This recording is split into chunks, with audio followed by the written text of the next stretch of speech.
tudo bem? Hoje nós daremos início ao nosso terceiro bimestre, portanto, ao capítulo 5, tá?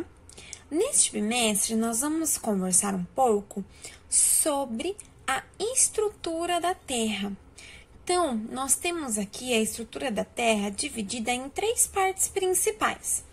A crosta terrestre, que são onde estão situados os continentes, o manto e o núcleo. Nós chamamos de astenosfera a região do manto que é formada por magma. Então, aqui, ó, eu tenho nesta região o manto e eu chamo de astenosfera a região que é formada pelo magma, que é uma substância bem quente formada ali naquela região.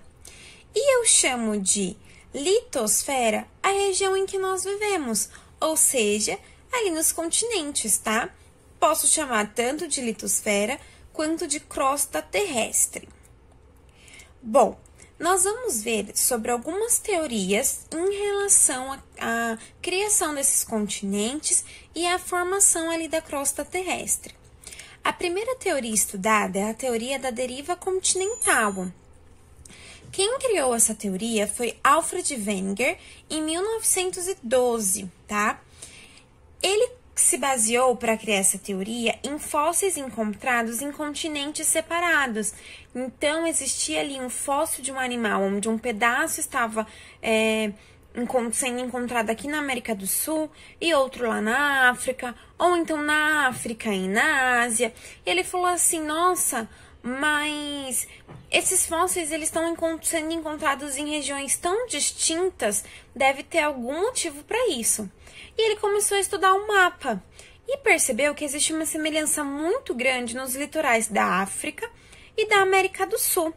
E aí foi criada a teoria da deriva continental, que falava que o mundo, os continentes, eles estavam ali todos grudados, né? Todos em conjunto, formando a Pangeia. Então, percebam aqui nessa primeira imagem que todos os nossos continentes estão em conjunto.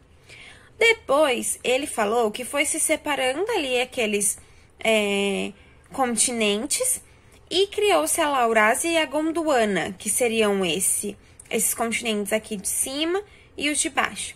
E agora, no mundo moderno, que seriam os continentes como nós conhecemos. Então, América do Sul, América do Norte, África, Europa, Ásia e Oceania, tá bom? Essa teoria da deriva continental, ela foi muito aceita por um tempo, mas depois percebeu-se que não era bem assim, ok? E foi criada a teoria tectônica das placas, ou também chamada de teoria das placas tectônicas, ok? O que determina essa teoria?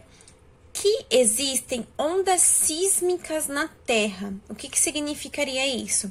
Que existe um movimento no interior da Terra, onde as placas litosféricas deslocam horizontalmente sobre o manto. Então, existe ali ondas sísmicas, o movimento da Terra, da camada ali do manto, que forma essas placas litosféricas que vão deslocar os continentes. Por isso que eles foram se separando e criando, assim, essa estrutura que nós conhecemos hoje, ok? Existem diversas placas tectônicas e aqui nessa imagem nós conseguimos ver algumas delas. Perto ali do Brasil, existe a placa sul-americana, tem ali para cima da América do Sul a placa do Caribe, ali abaixo da África a placa africana, perto da Oceania a placa indo-australiana. Então existem diversas placas tectônicas que são placas que deslocam horizontalmente sobre o manto e formam esse movimento do interior da Terra, ok? Esse movimento das placas tectônicas pode acontecer de três maneiras diferentes. A primeira delas seria a maneira convergente, que é onde uma placa ela vai em direção a outra placa e existe uma colisão. É onde acontece a formação dos terremotos e das montanhas, ok? Que seria aqui esta primeira imagem. Então, eu tenho a aproximação da placa 1 com a placa 2. Já um outro tipo é a formação de placas tectônicas divergentes, que é quando ocorre o afastamento da placa, quando eu tenho ali a placa 1 e a placa 2 se afastando.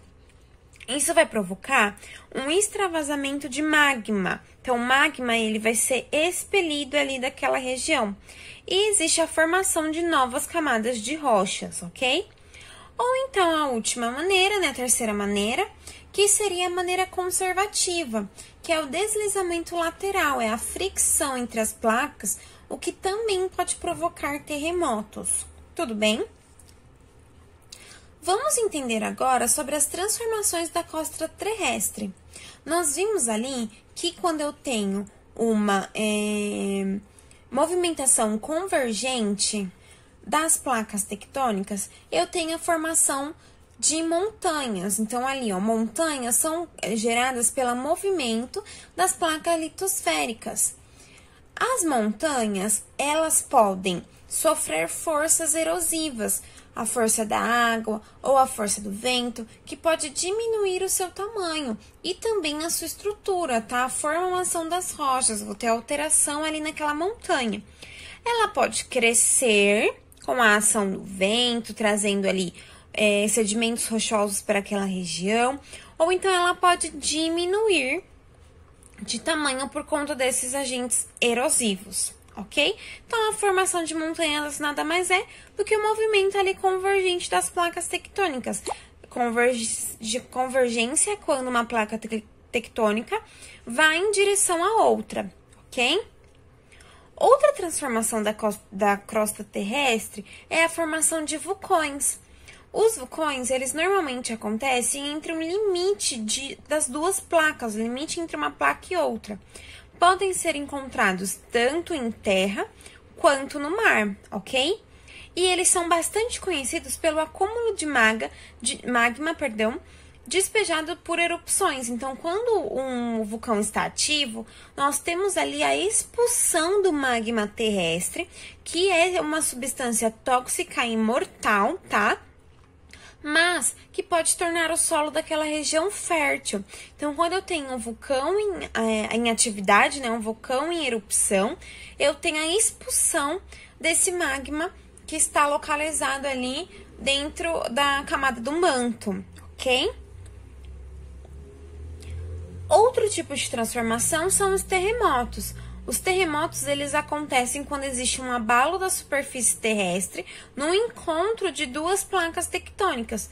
Pode ser ali pela convergência, tanto pelo deslizamento das duas placas, ok? Acontece ali o terremoto. O que vai acontecer no terremoto aqui? O que nós vamos sentir na crosta, na nossa litosférica, onde nós estamos localizados ali nos nossos continentes?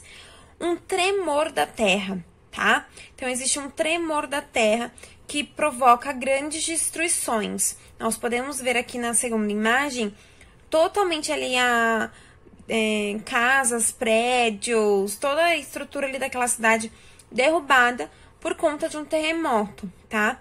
Nós chamamos de epicentro, ponto de intensidade máxima daquele terremoto, e o foco, a região onde ele começou a ocorrer. O que significa isso? A região onde as placas tectônicas começaram a se movimentar, tá? Aqui no Brasil, nós não temos terremotos porque nós não temos nenhuma placa tectônica importante passando passando ali mesmo por baixo do Brasil. Isso acontece muito mais no Japão, na China, existe grande incidência ali de terremotos na Tailândia, Taiwan, porque existem placas tectônicas importantes passando ali bem embaixo da litosfera, da crosta terrestre, onde estão localizados esses países, ok? Temos que falar também sobre os maremotos, ou comumente conhecidos como tsunamis. Quem deu o nome de tsunamis foram os asiáticos, ok? Mas eles são chamados pela ciência de maremotos. O que seria um maremoto? São terremotos localizados no fundo do mar, que deslocam um grande volume de água para a região do continente. Então, aqui nessa imagem nós temos Um terremoto, ele vai acontecer ali no mar, então eu tenho a movimentação das placas tectônicas ali na região do mar, o que vai deslocar um grande volume de água, fazendo ali as inundações, destruição de toda a parte litorânea daquele local onde está acontecendo o maremoto, ou também chamado de tsunami, ok? Então, essas são as transformações que nós podemos ver da crosta terrestre, que são causadas principalmente pelo movimento das placas tectônicas, tá bom? Pessoal, quero deixar aqui para vocês indicações de filmes muito legais e bem bacanas pra gente assistir agora nesse momento que nós estamos em casa, tá? Assiste com a família também vai gostar, assiste ali com o irmão, com os pais. Alguns desses vocês até podem já ter assistido, tá? Um aqui legal de desenho, A Era do Gelo 4. A Era do Gelo 4, ela fala sobre esse movimento das placas tectônicas, tá? Pra quem ainda não assistiu, é bem legal. E 2 outros filmes que eles são considerados mais assim de ação, posso dizer, mas que são muito interessantes e que são bem emocionantes, que fazem a gente pensar. O Impossível, ele é muito legal e ele fala de um tsunami que aconteceu, acho que na Tailândia, se eu não me engano, e é uma história real, tá? Então, pra você que quer assistir aí um filme bem legal pra assistir com o pai, com a mãe, com os irmãos, assiste O Impossível. E também um outro filme de ação que é chamado 2012. 2012, ele fala sobre o fim do mundo e sobre a construção, não digo a construção, mas eles querem ocupar outro planeta, se eu não me engano. Então, ali a Terra está sendo destruída e eles querem ocupar outro planeta. É bem interessante também. Fica aí a minha dica para vocês assistirem esses 3 filmes, que são muito legais. E aí vocês me comentem lá no chat do Schools ou pelo binóculo se vocês gostaram e qual desses vocês mais gostaram, tá bom? Vou deixar para vocês fazerem os exercícios da página 279, 281, 283 e 285. E vou disponibilizar o gabarito na sexta-feira, tá, pessoal? Então, eu vou mudar um pouquinho o nosso cronograma e vou colocar os vídeos todas as terças e o gabarito todas as sextas, que acho que fica melhor para vocês, tá bom? Nós estamos começando um bimestre novo. Então, se vocês tiverem qualquer dúvida, pergunta, sugestão, não deixem de me procurar no chat do Schools ou então através do binóculo, tá bom? Um beijo para vocês e até a próxima aula.